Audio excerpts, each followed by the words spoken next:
Fanomeravantsika tsirairay avy tompolasy tompovavy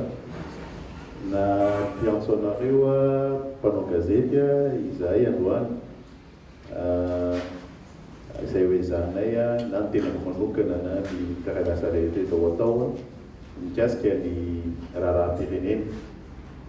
Ny antony ny antsoina dia hitantsika menakavy fa mikasika tanteraka izao ny raharaham-pirenena.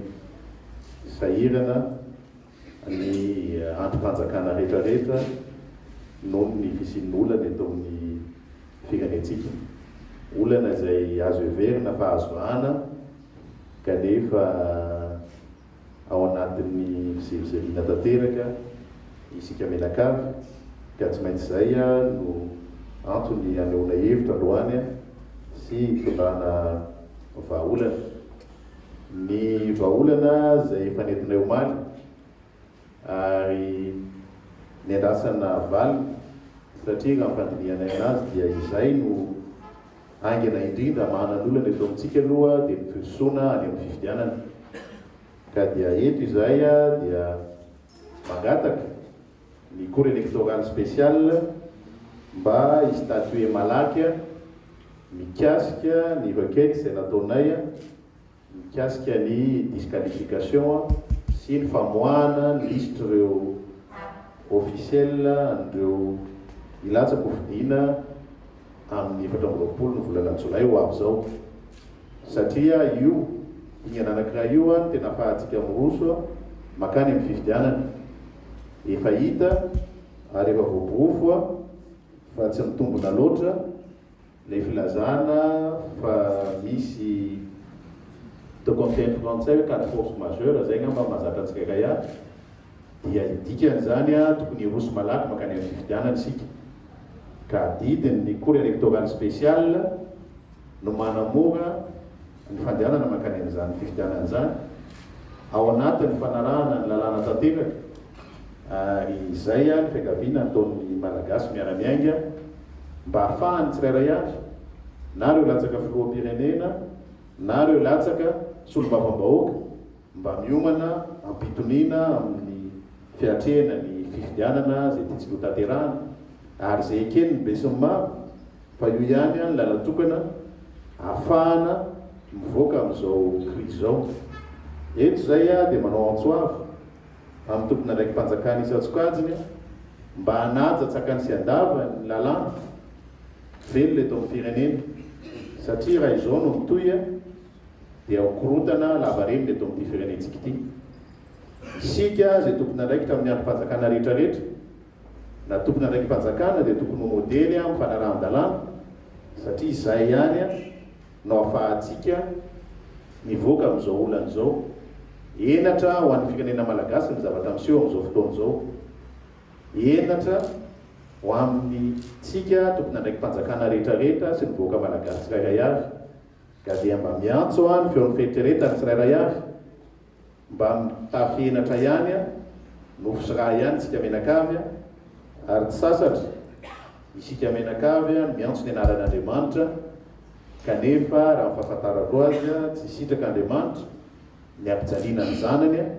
ary tena mijaly ny voaka malagasy amin'izao fotoana izao. Mitaitaina ara-tsaina, mitaitaina ara-batana, mitaitaina ihany koa amin'ny lafiny ekonomika satria mikorosofahany isan'andro isan'andro ny ekonomia malagasy. Ka dia izay no antsoavo ataonay amin'ny tsirairay avy mba aoka isika samy atsiaro teny. Tsy misy ny antony hiantsoana ny anaran'Andriamanitra araka ny lazaiko teo raha fizirizirina no atao kanefa fantatra fa ny tsirairay avy no antony ny fikantsoana eto amin'ny firenena.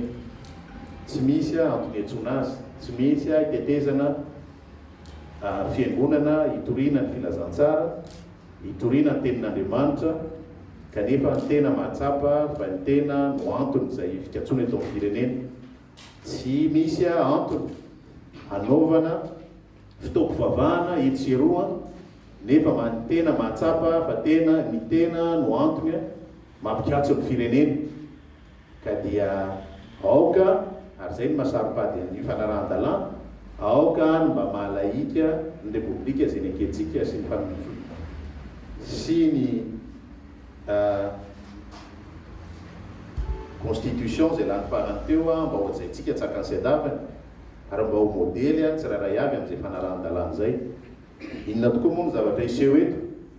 raharapitso samy anao an'izay tsy fanarahan-dalàna zay daholo ny tsirairay avy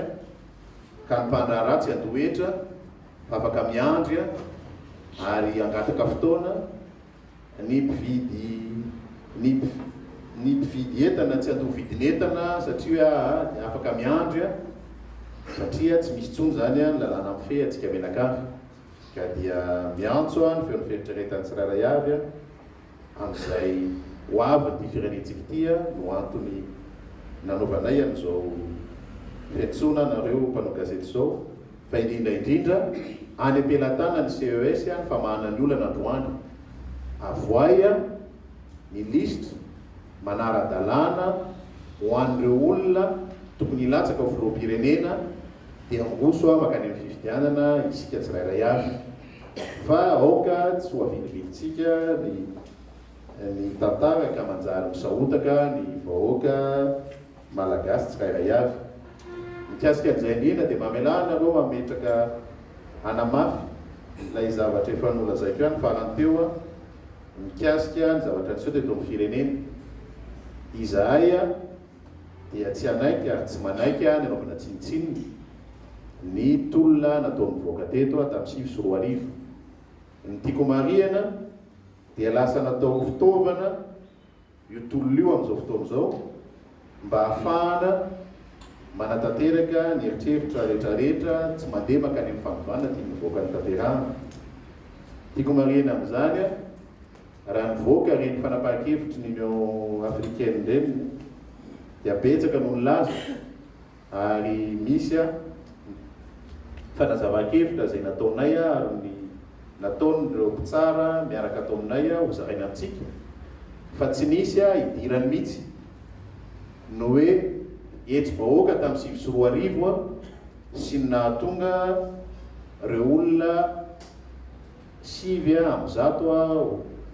voalaza voavoasazy l'Union africaine. Aoka tsy hoavadika ny tantara no mahatonga ny zavatra tsy mety amin'izao fotoana izao dia olona 3 no elany nangatahana hijanona zay no angatahany ny rehetrarehetra na ny toerana na ny velany fa tsy olona 5 am'zato akory ka ngamba tsy dia mety loatra ilay famadihana ny resaka satria fanaovana tsinotsinona n'ilay tolona nataon'ny voaka teto zany matoa nisy ny voasazy matoa nisy reny fanapahan-kevitra reny dia taorina ny tsy fanarahana ny accord de Maputo sy ny accord additionnel d'Addis Abeba fa tsy misy mihitsy ifandraisany tamin'ny tolona natao teto tamin'ny 2024. Ary tsara mba jerentsika tsara ny tantara sy arahantsika tsara ny fandehan'ny tantara fa ny famadibadihana ary aminay famadihana ny tolona anaovana fanaovana tsinotsinona ny tolona ny kely ny olona rehetrarehetra teto fa itolona io dia nisy nilany mivoaka malagasy azy ary zay no natolo an'izay mpitolona rehetrarehetra teo voaraisa atsaka ny siandavany tamin'ny sehatra misy azy fa tsy azo avadika kosa le izy rehefa tiarina lazaina fa iny no antony natonga an'ilay zavatra kely ny taratasy soniavina ny taratasy amin'ny fanarahana sy ny tanterahana no nahatofoka an'izao tontolo izao ary isika zany zao dia mbola miezaka manatanteraka an'izany ihany zany hoe manao sonia mifanaraka dia tsy manatanteraka rehefa teorina dia mitady anliana n'izay zavatra tsy mety zay ka tsy azo ekeny zay tsy azo ekena manova ny lala-tantara ohatr' zany ary manovanova ny fandehany raha-pirenena arakaraka n'izay tiana ilana azy ka tsy mety zay fanovana zay fa ny fanovana tena nitedavina teto dia mifanovana ny mifanarahan-dalàna ka dia misitona saitsika tsirairay avy zany hoe tonga avy any mifanarahan-dalàna ve tsika amin'izao fotoana izao izay rehetrarehetra niezaka fa mitondra ny fanovana teto amin'ny firenena mba hiverina amin'ny fanarahan-dalàna amin'izay satria zay ny olana teto fa manjary adino ny tantara manara-dalàna marina ve amin'izao fotoana izao atsika ngamba ny afaka mamaly azy fa izay kosa dia tsy afaka anaiky tsy anaovana tsinitsinina tsy anaovana fitaovana na faty ny ain'olona na faty na simba fananan'olona na moizana fianakaviana tamin'ireny andro reny noho ny atao hoe katsikatso politika ahafahana manimba ny hafa na hijanona ny amin'ny fitondrana ka dia zay mba fanamariana tiana ho apetraka ary raha ilaina ropano gazety moa dia zarainay aminareo ny antony taratasy atsaka ny sendava ny taratasy no eritreretinay fa fanazavana miaraka tamin'reto mpiara-miasa reto ary ny fahatelo sady farany dia ngamba mifanakalo hevitsika raha misy fanontaniana dia simba